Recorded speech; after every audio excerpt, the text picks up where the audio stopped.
Isso aqui é uma compilação muito interessante. São citações da mãe, a mãe citando outras pessoas. Então se vê como ela leu e conhece, vamos dizer, da cultura europeia, cultura budista, cultura grega, etc. Então ela cita, não sei, Marco Aurélio, Tolstói,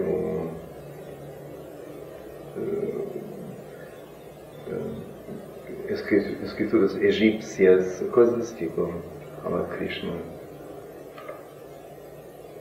China antiga, etc. Então você vê que ela não apenas falou o que de dentro dela se ergueu, mas que ela se formou amplamente.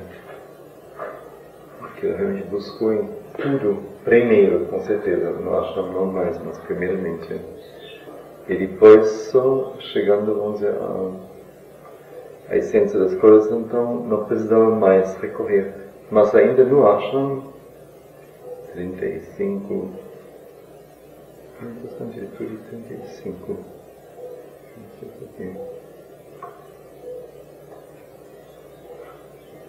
É tudo ano 35, nem está se vendo ainda. 34, 35. Sim. Eu nunca leio os, raramente leio as introduções. A gênese desse livro foi a seguinte: no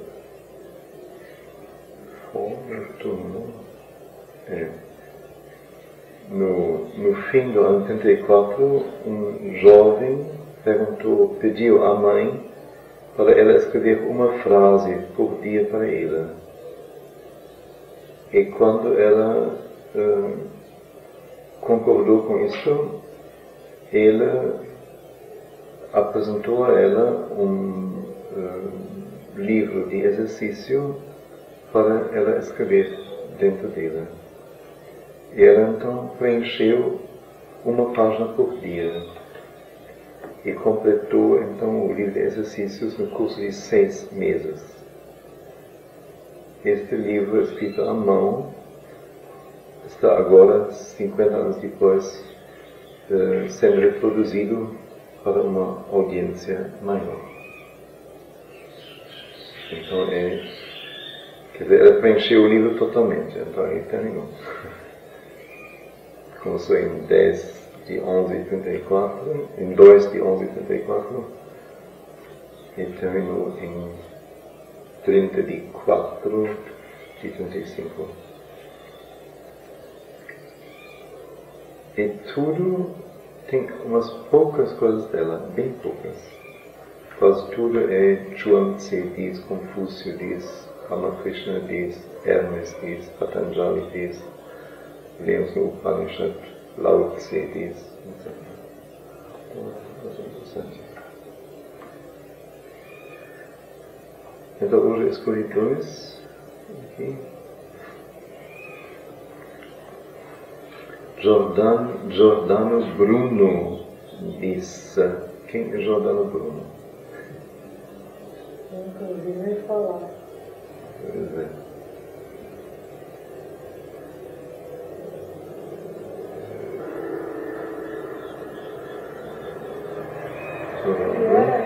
Eu conheço um cara da marca.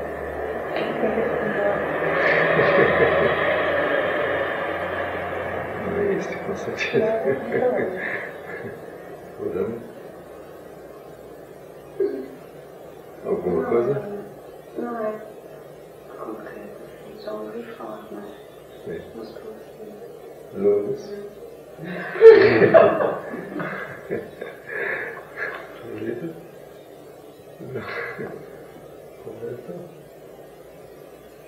Nem ouviu o nome dele.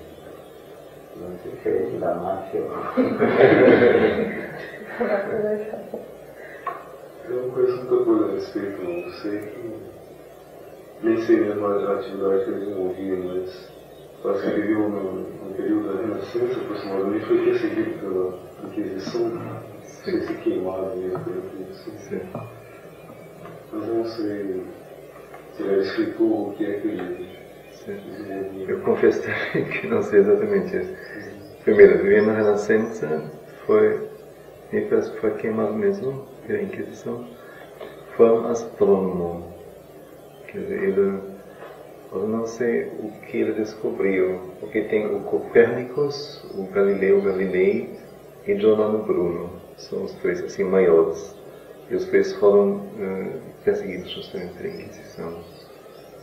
Eu não sei qual foi a descoberta dele, em que ele contribuiu. Galilei é do sistema solar, não? Que o Sol é o centro do sistema. Copérnicos e Giordano Bruno, não sei bem. Da Terra. Como? Das felicidades da Terra, não é? Que não era plano. Sim. Tem que reler, né?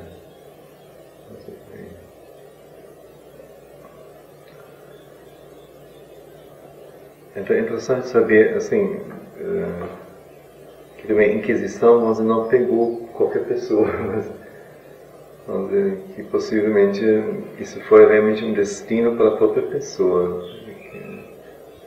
com certeza, por duro que possa parecer, incompreensível a nossa mente. Ele diz, aqueles que seguem cuidadosamente a contemplação interior não têm nenhum sofrimento a temer. Nenhuma circunstância do destino pode tocá-los. Eles observem a história escrita dentro para guiá-los na execução das leis divinas, que também são impressos dentro e nos corações. Aqueles que seguem cuidadosamente a contemplação interior não têm nenhum sofrimento a temer. Nenhuma circunstância do destino pode tocá-los. Eles observam a história escrita dentro para guiá-los na execução das leis divinas, que também são impressas dentro de nossos corações. Isso é muito interessante, não? Porque tem os dois dharmas. O dharma universal, as leis divinas que estão em cada um de nós impressas. E o dharma individual, cada um segue o seu guia interior, a sua verdade, etc. E quem está em harmonia com isto não precisa temer nada, porque apenas está cumprindo o seu dharma. Porque o primeiro só diz aqueles que seguem cuidadosamente. Cuidadosamente quer dizer tanto em detalhe, mas também com que religiosamente, quer dizer seriamente, sinceramente. A contemplação interior não tem nenhum sofrimento a temer, nenhuma circunstância do destino pode tocá-los.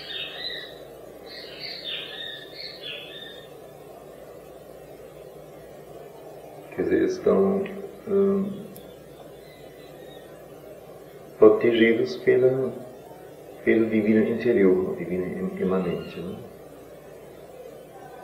Eles observam a história escrita dentro para guiá-los na execução das leis divinas.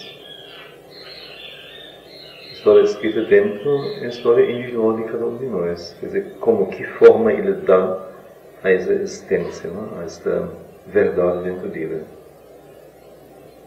Observa a história escrita dentro para guiá-los na execução das leis divinas que também estão impressas em nossos corações. Quer dizer, o geral, o essencial está impresso em nós, e também está impresso em cada um de nós a história daquilo, de como cada um de nós deve executar estas leis, que forma deve dar para esta realização.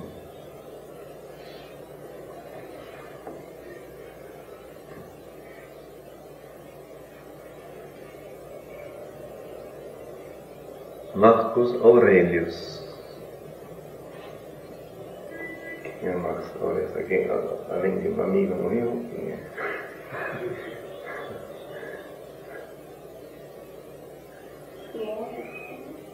Como? Fonógrafo? Filósofo Marcos Aurelius?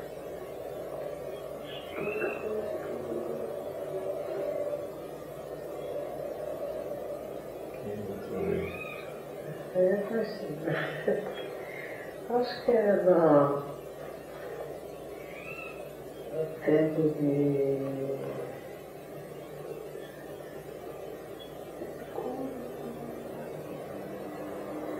daqueles romanos, né? Daqueles da Grécia. O nome não é estranho, desses centuriões, sei lá, aqueles personagens da... É da Roma, né? Roma antiga. De Roma, né? Na palavra. Sim. Joselita. Esse imperador do mundo está todo mundo. Eu já li alguns textos dele, nunca li mais coisas que eram Esse foi o imperador romano. Teve um imperador que foi na Coreia, eu não sei se alguém tem esse texto. Eu não sei outra coisa. Parece que foi um imperador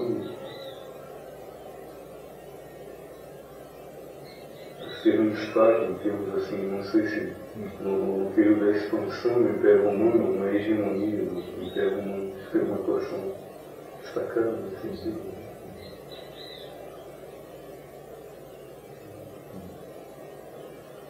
Muito mais também não sei.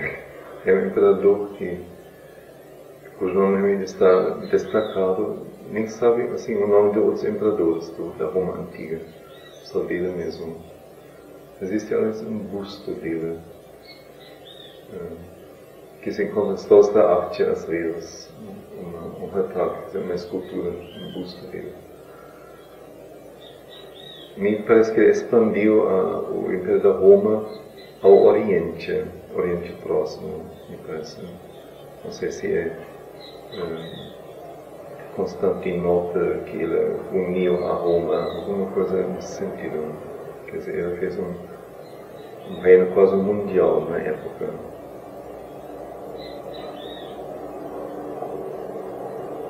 Ele tem a palavra, por exemplo, ele é um homem filosófico, mas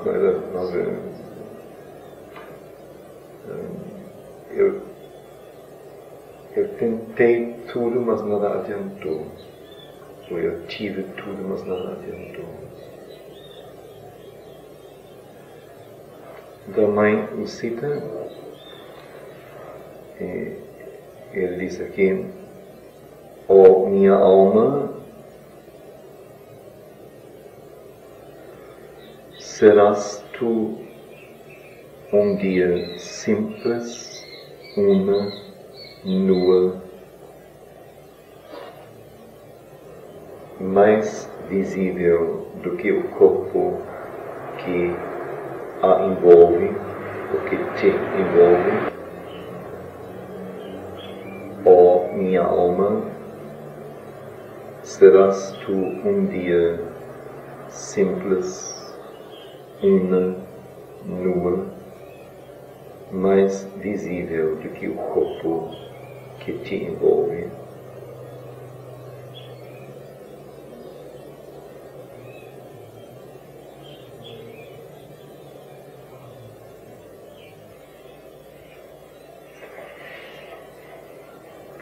Enche o vinho. A mãe também cita cheio o vinho.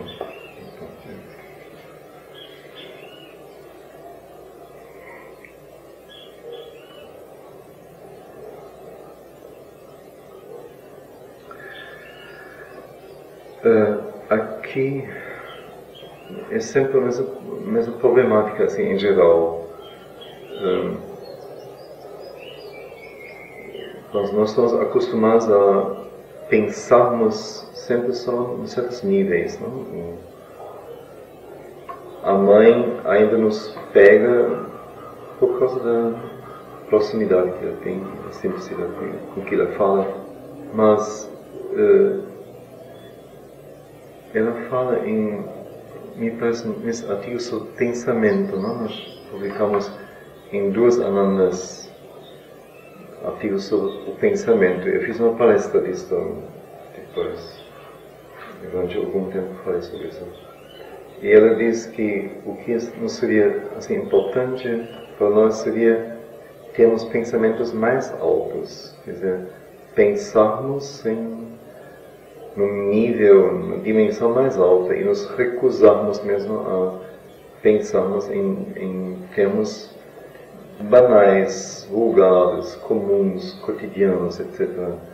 Por isso é um desgaste da energia mental e um rebaixamento, um habituar-se mesmo a só pensar nesses termos e nessas coisas.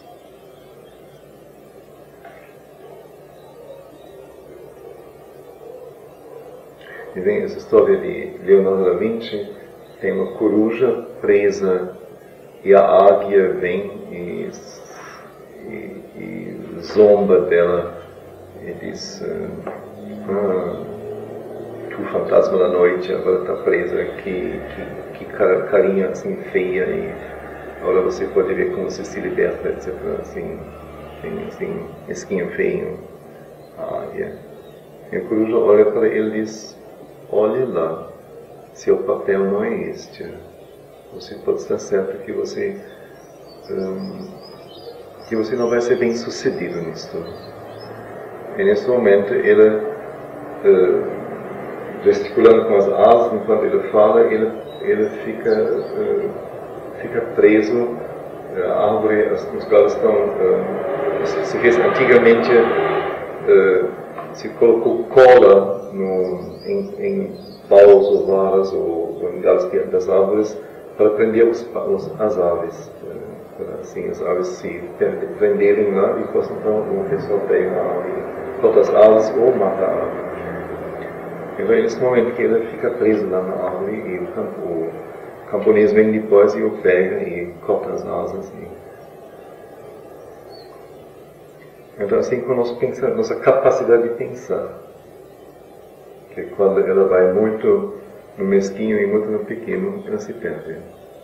A gente dificilmente, quando ouve o vindo, então a dificuldade de entender, de seguir, porque a gente não tem costume, não vai junto, não é natural. Mas não é natural porque nós não treinamos e nós habituamos muito a termos toda esta mexida pequena, não, a todo momento.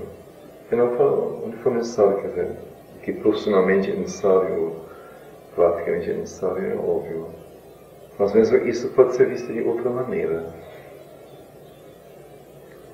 Então, Lexia Albino é assim um exercício, além do conteúdo e tudo mais, a ligação que temos, mas é um exercício de primeiro nesse sentido, de fazermos questão de pensarmos em termos mais altos sobre coisas que ninguém pensou ainda. Aqui ele vai falar sobre a consciência espiritual integral. Então são coisas que entre nós só os teólogos, então profissionais, estudiosos, falam sobre isto, ou pensam sobre isto.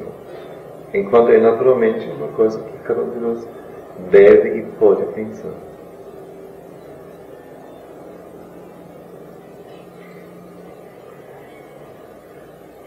Então ele diz, uma consciência espiritual integral carrega em si um conhecimento de todos os termos do ser.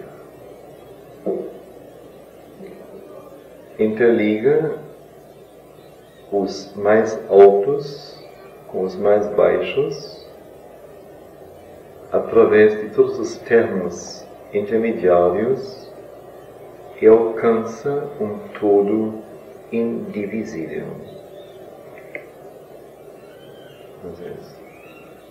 Uma consciência espiritual integral, e não unilateral, mas integral, carrega em si um conhecimento de todos os termos do ser.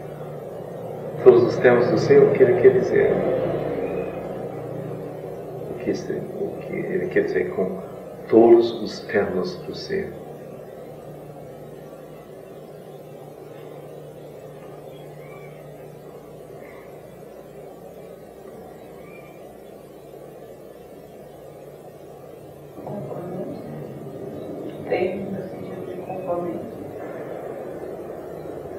Eu penso mais de formulações, né? Formulações, manifestações, assim. Expressões, talvez melhor. Quando se refere a uma consciência, a um conhecimento, então ele tem que usar um certo linguagem dentro disso, então corresponde ao conhecimento de termos. Vamos por trás, mais abrangente, acho. Que todos os termos do ser quer dizer toda e qualquer expressão do ser, todo e qualquer momento do ser, toda e qualquer manifestação do ser, toda e qualquer forma do ser, todo e qualquer estágio, processo, vivência, experiência do ser, qualquer termo, qualquer elemento, todo elemento do ser, qualquer coisa. Quer dizer, então, a consciência espiritual integral, ela tem em si um conhecimento de todos os termos do ser. Não só dos termos, vamos dizer, altos, os termos religiosos, os termos, não sei, ligados a Deus, mas não ao homem, não aos animais. Mas a consciência espiritual integral tem conhecimento de todos os termos do ser, qualquer um. Ela interliga os mais altos com os mais baixos, através de todos os termos intermediários, e alcança um todo indivisível.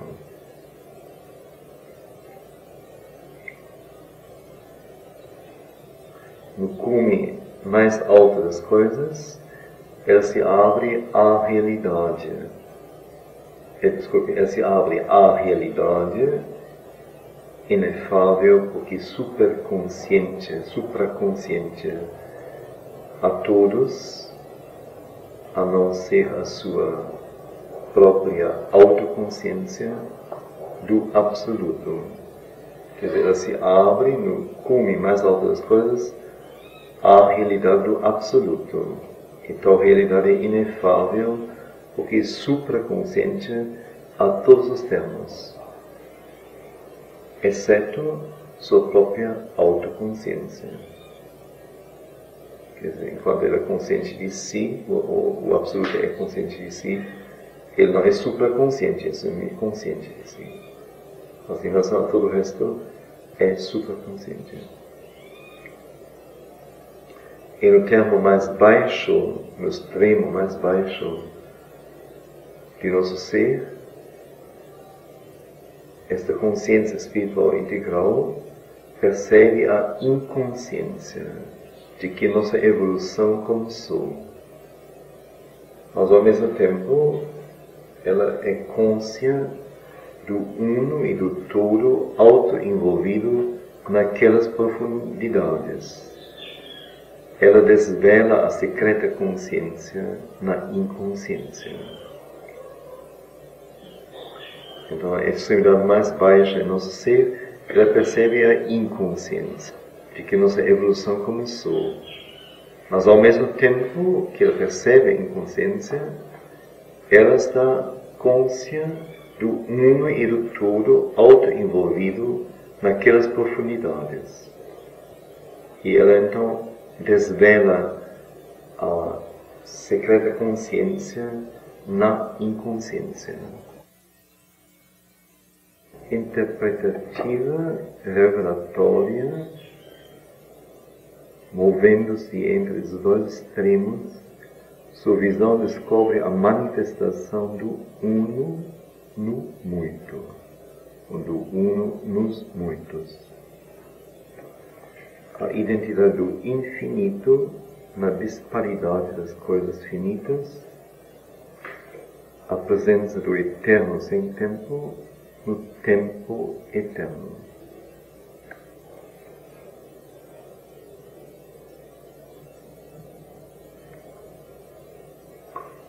Então, esta consciência espiritual integral, ela é interpretativa e revelatória. O que quer dizer isso? É uma consciência interpretativa, uma consciência revelatória. Revelatória, não é? Reveladora, não? Não seria possível também, não é?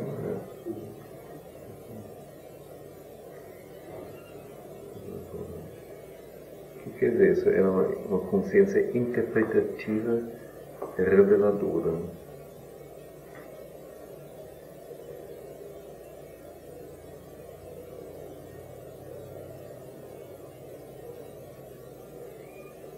Os eventos básicos e isso é interpretar. Sim. E o que é que ele interpreta?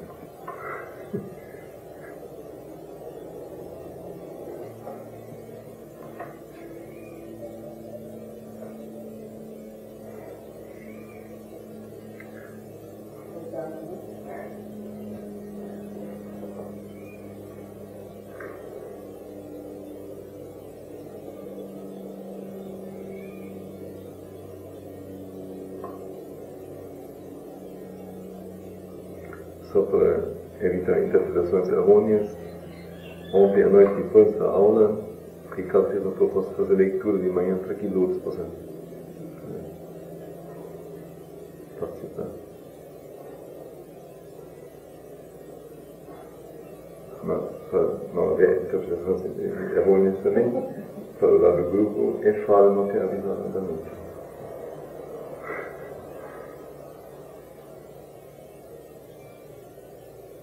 Porque aqui estamos vendo sobre a consciência espiritual integral, e estamos no momento em que diz, ela é interpretativa, reveladora, esse movimento entre os dois extremos, do mais alto e do mais baixo.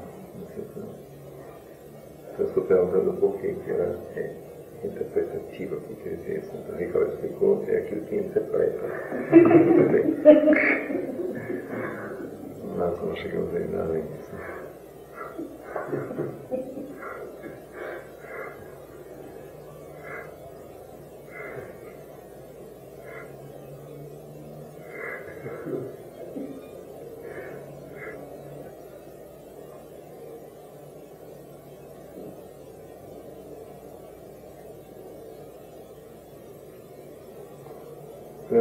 Da mãe, ela diz, nunca tome coisas em sua aparência exterior. Sempre há por detrás alguma outra coisa que quer se revelar ou manifestar através desta aparência. Está nesta linha aqui.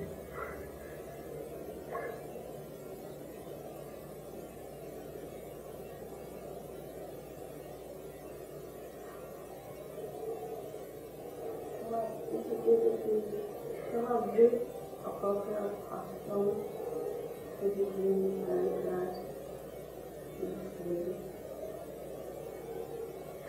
Ação.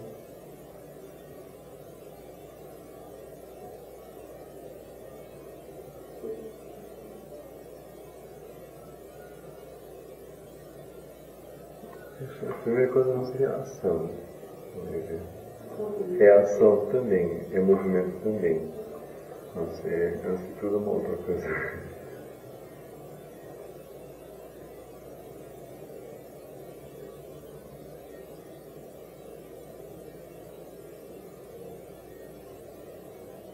Ou, se não, antes de tudo, no mínimo, simultaneamente.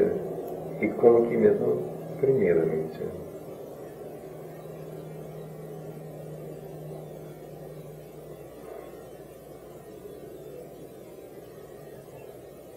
O que é que, justamente, a nós sabemos sobre o Supremo, sobre o Divino, sobre Brahma, como chamamos assim?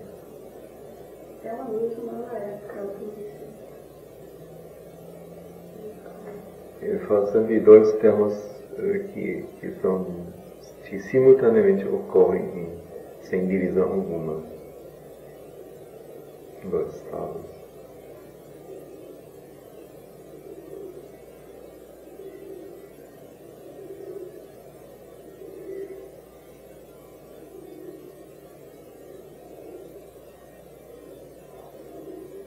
Sempre há repouso, movimento, imobilidade, movimentação, repouso, ação, etc.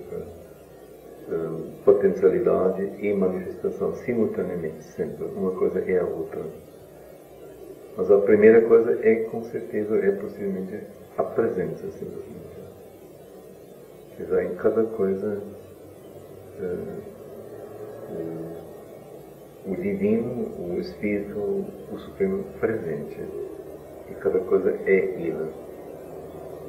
Ora, Ele normalmente trabalha em cada coisa e assim age sobre cada coisa. Para interpretar, quer dizer, não digo, bom, fica feito assim, basta, não é Scott, assim, uma questão assim. Isso, num certo nível, está certo, mas se eu fico nisso, eu sou ignorante. Ela é interpretativa, ela diz sim. É nesta forma, é assim, para haver gradações, para se poder distinguir as qualidades de fita, as qualidades de microfone, ou não sei o quê, que o Supremo criou isto. Ele deu ao homem a capacidade de inventar estas coisas, de avaliar e precisar de critérios para sua vida. Então, ele se manifesta agora nestes termos, em vários termos. A consciência espiritual sabe que é uma fita inferior, mas que ela, em relação à imanência do espírito, não é nada inferior à fita etérica metal X, absolutamente. E que para ela a criança o feto é do mesmo jeito real, importante e verdadeiro quanto Lao Tse ou os próprios Sri que for. Ora, ao mesmo tempo vê qual o poder de um Sri sobre o mundo e de um feto de uma empregada, vamos dizer, sobre o mundo. Isso também é visto, mas não se deixa enganar pelas aparências e trata um como nada e o outro como um Deus.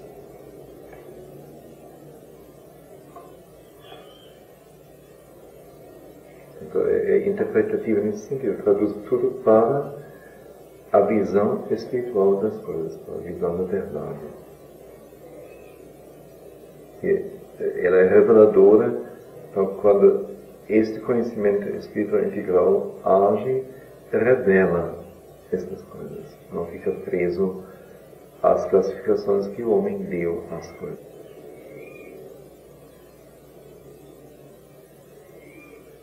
Então, esta consciência espiritual integral, interpretativa, reveladora, movimentando-se entre esses dois extremos,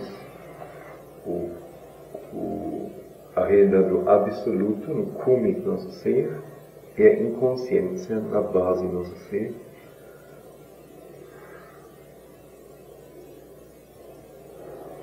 Sua visão descobre a manifestação do uno nos muitos, ou no muito, a identidade do infinito na disparidade das coisas finitas. Sua visão, então, não é sua mente descobre, seu intelecto descobre, sua inteligência descobre, não. Sua visão, quer dizer, é um ver. Sua visão descobre, aí é um pouco como falamos ontem à noite na aula, no final, que não é a mente que contando vai saber como é, qual a velocidade do círculo que eu faço. Mas é isso que se vê, você tem a visão disso. Eu falei inteiro, mas sem ser uma visão mental, faço assim. Alguma coisa se produz dentro que lhe dá a medida, que lhe dá a forma, que lhe dá como realizar isso. É uma visão.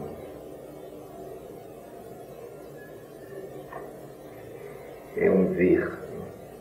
Pois, escolhi para a frase Shervino, a consciência que vê, como título, que é um termo dele mesmo. The seeing consciousness. Porque não é uma consciência que, pensando, encontra as coisas, ou refletindo, encontra as coisas, analisando, encontra as coisas, mas consciência que vê, que tem o poder da visão.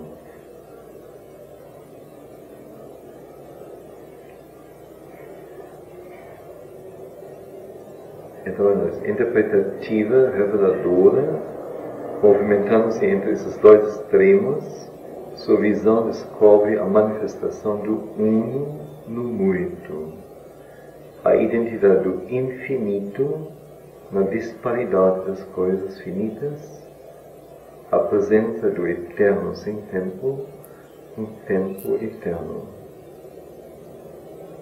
É este ver que ilumina para ela o significado do universo. Ela o toma, este significado, e o transforma, dando-lhe seu desculpe. É o universo. Ela o assume, pega, e o transforma, dando-lhe seu significado escondido, oculto. Esta consciência espiritual integral não abole a existência individual. Ela transforma o ser individual e a natureza individual, revelando-lhes seu significado verdadeiro e capacitando-os a ultrapassar ou superar sua separatividade da realidade divina e da natureza divina. Então, a consciência espiritual integral não abole a existência individual. Que justamente o normal é que os yogis deixam de ser indivíduos em termos de vivência, em termos de participação na vida da humanidade. Então, na verdade, diz ele, a consciência espiritual integral não abole a existência individual. Ela transforma o ser e a natureza individuais, revelando-lhes seu significado verdadeiro. Então, ainda capacitando-os a superarem sua separatividade, seu estar separado da realidade divina e da natureza divina.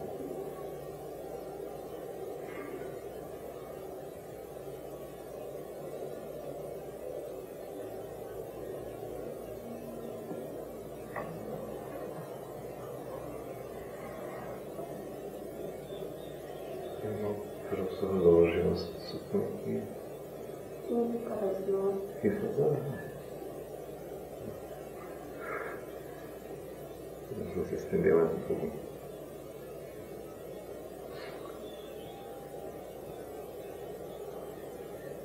Que no fim ele volta ao começo, não? Porque começa ele diz justamente que a consciência espiritual integral carrega em si um conhecimento de todos os termos do ser.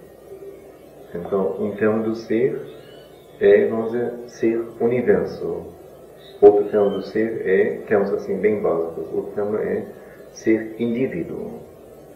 Então, quem tem a consciência espiritual integral não renega a sua personalidade como indivíduo, ou a sua individualidade, mas compreende que essa individualidade, dentro da montagem do mundo como existe, da humanidade como existe, é um elemento importante para expressar, manifestar coisas específicas que só desta forma podem ser manifestadas e para agir de uma maneira que nenhuma outra pessoa poderia agir.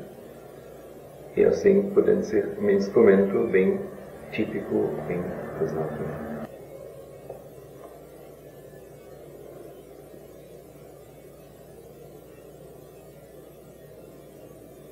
Então, em que a consciência espiritual integral, como eu disse, ela interliga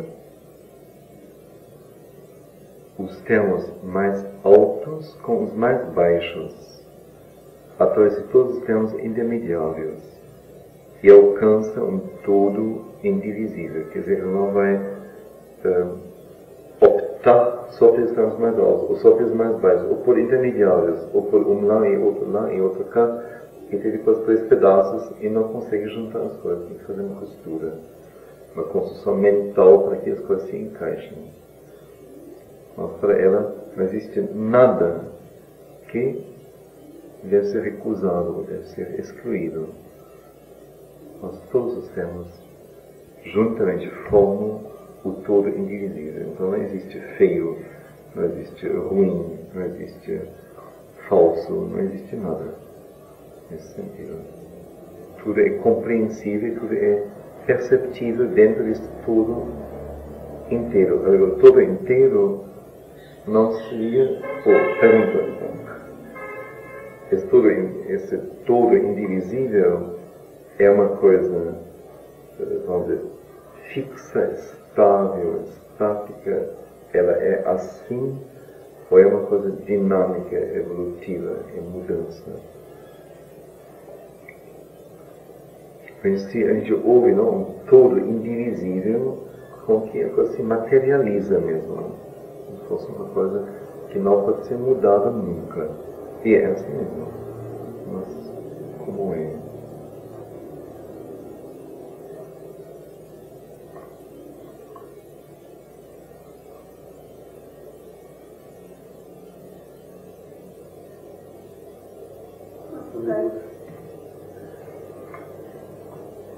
E no fragmento que Deus ele fala indivíduo, mas como se fora Dividido em seres. Isso é da Bhagavad Gita, é da vida divina, não é? Ele coloca começa cada capítulo citações da Bhagavad Gita ou Upanishad, Rigveda. Eu falei isso naquela gravação sobre a morte, não? Não. Na outra. Vê-lo como um mistério. Sim. Que dancei no dia 5. Sim. Sim. E daí?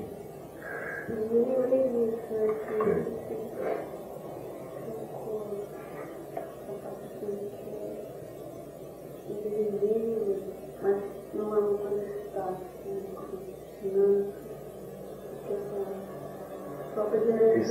Essa frase não diz. Eu só diz indivisível, mas como que dividido em seres. Então, como que houvesse uma subdivisão. Mas não diz sobre a questão do dinâmica. Eu coloquei?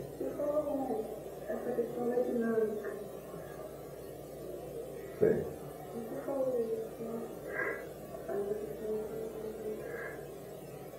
O que foi que eu disse? Eu sabia.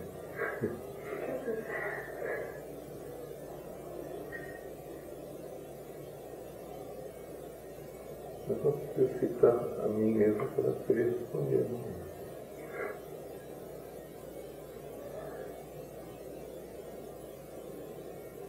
A questão, mais uma vez, que eu coloquei a pergunta, se esse todo indivisível é algo imutável, algo que, como que imovelmente, como que absolutamente permanece o mesmo sempre. Ou se é algo evolutivo, algo em movimento, algo dinâmico, algo...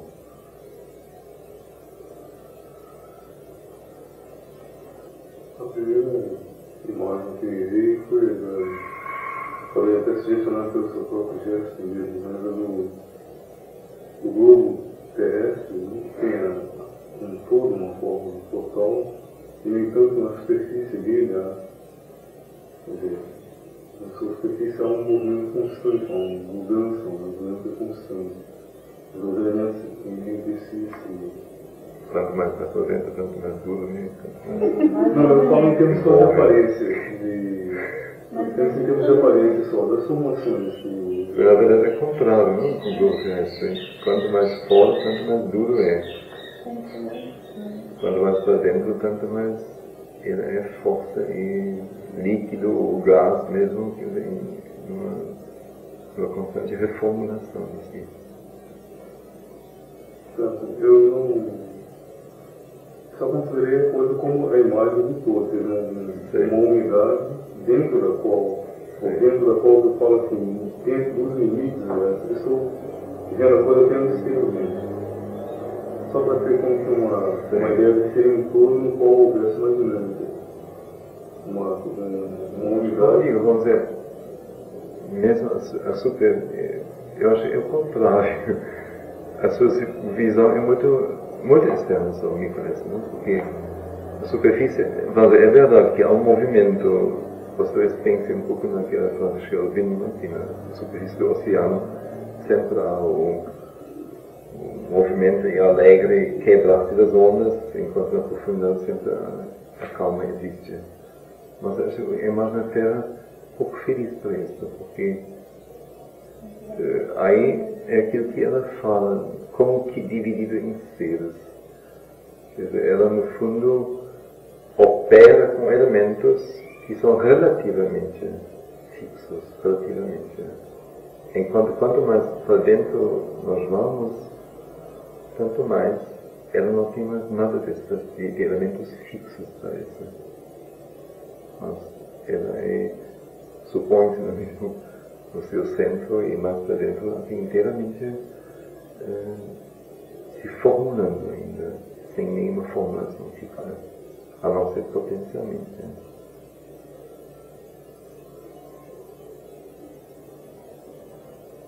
Como podemos ver o universo também, ele em sua forma exterior é fixo, há movimento sempre, mas não é movimento de órbitas estabelecidas. Há mortes de estrelas, há nascimentos e tudo mais, mas tudo dentro de um total em que isso como que foi calculado, que isso ocorresse dentro disso.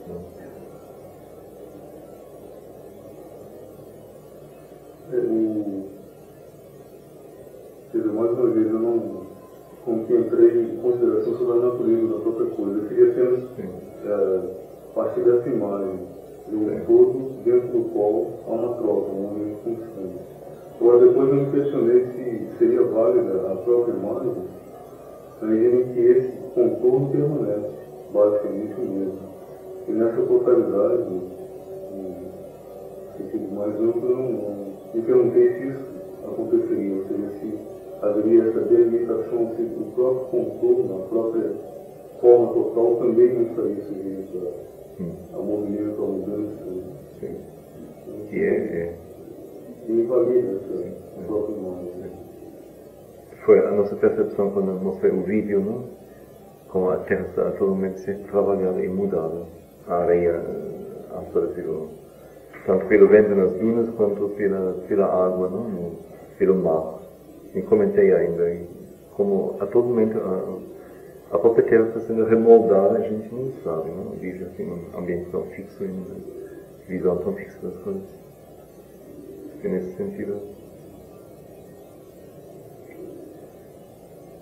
Mas como é que você me responde à minha pergunta?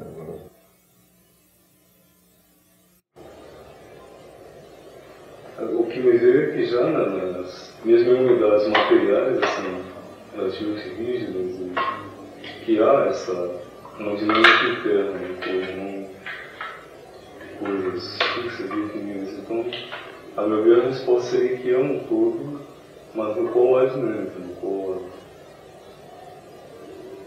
não ao fixo, estático, mas em processo de evolução. Quer dizer, então, uma vez é menor, outra vez é maior, é menos, outra vez é mais. Foi aí, por isso é que me ocorreu a ideia da Terra, que é uma coisa que os elementos constituintes são basicamente os mesmos, mas eles têm um movimento de troca, assim.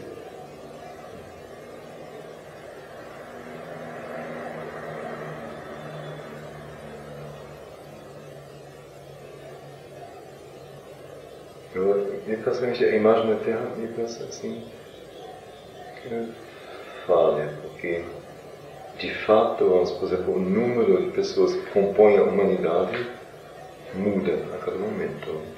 E desde que o homem apareceu, assim, mudou assim, tremendamente mesmo, mas tremendamente. Não? Eram poucos os primeiros, hoje em dia.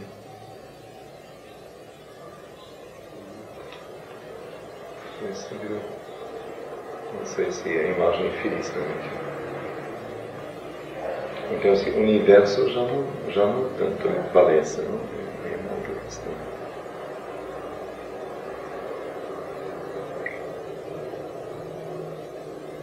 Porque já podemos ver que, vamos dizer, os mortos não serão,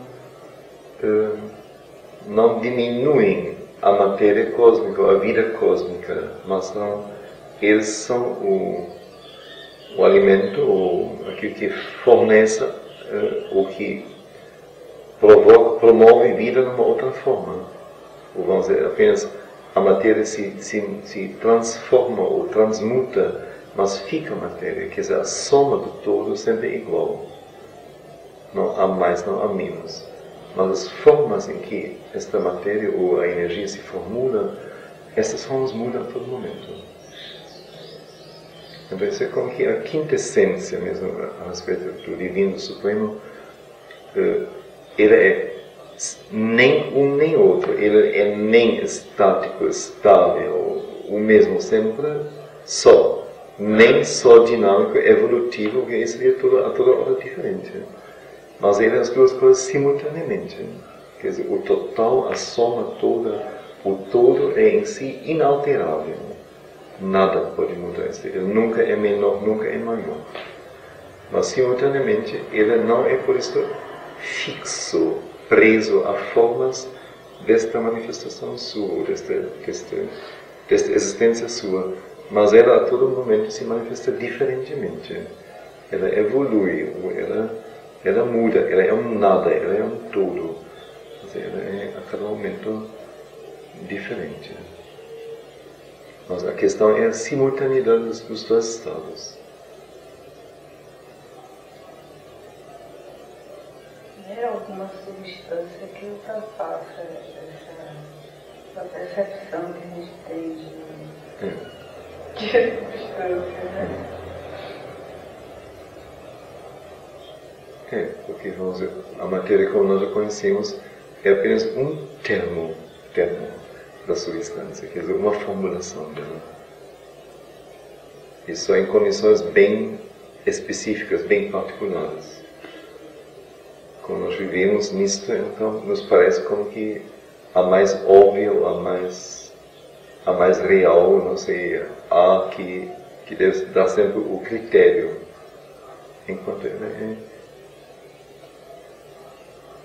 dentro de todas as formulações, primeiro é a mais primitiva, mais grosseira, e apenas ocorre num canto, num cantinho dos mundos que existem. Porque a gente mesmo falando em termos de energia, mas para você chegar assim uma concepção dessa quantidade, que fosse assim, esse limite, que a partir dali não muda, né? Naquele todo, mesmo aí tem alguma coisa que escapa, né? Quer dizer, que não seria o limite. Sim.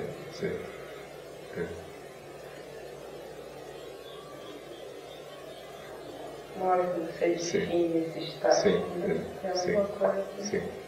Algo que está além, sim. Não sei, assim.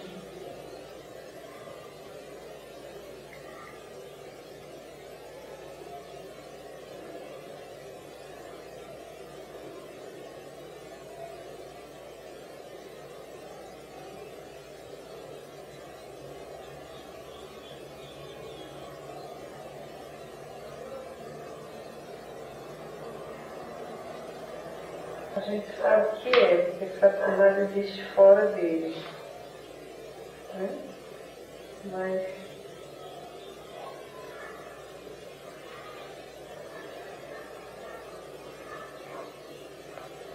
então em certo sentido, a mãe citando Sheldon, mas não sei onde. Eu penso que ela comentando os pensamentos e aforismos, quando ela cita e diz que Sheldon diz, ao mesmo tempo que temos que devemos com toda clareza ver os termos inferiores do ser, que não excluí-las de nossa visão, nem tampouco falsamente embelezá-los ou divinizá-los, assim.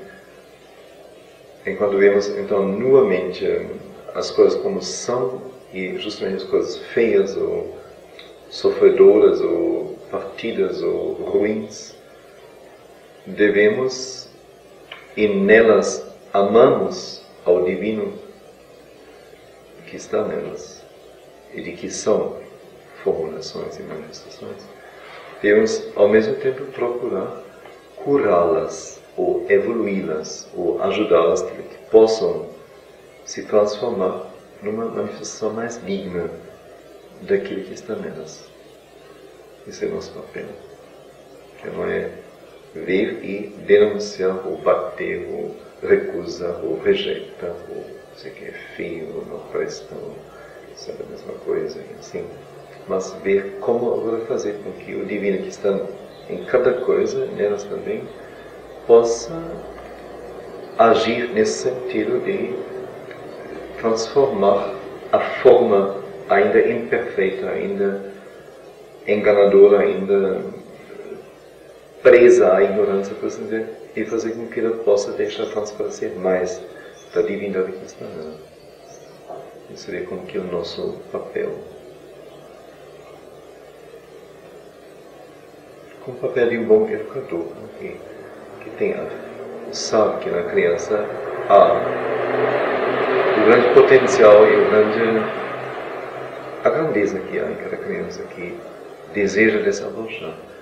E como seu papel é fazer com que a criança encontre, não fique preso num tipo de movimentos que embrutecem, que entopem, que prendem essa grandeza, mas que ela possa se abrir e dar espaço a esta coisa que está em nós.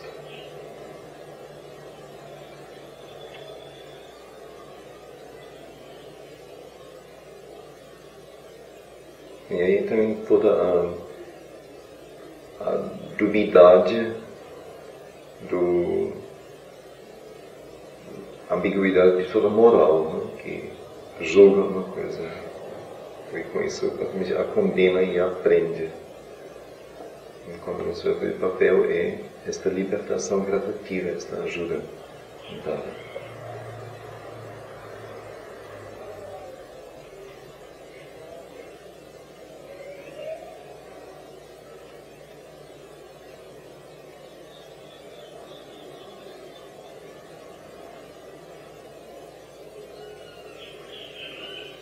Bom, suponho que seja 9 e 9.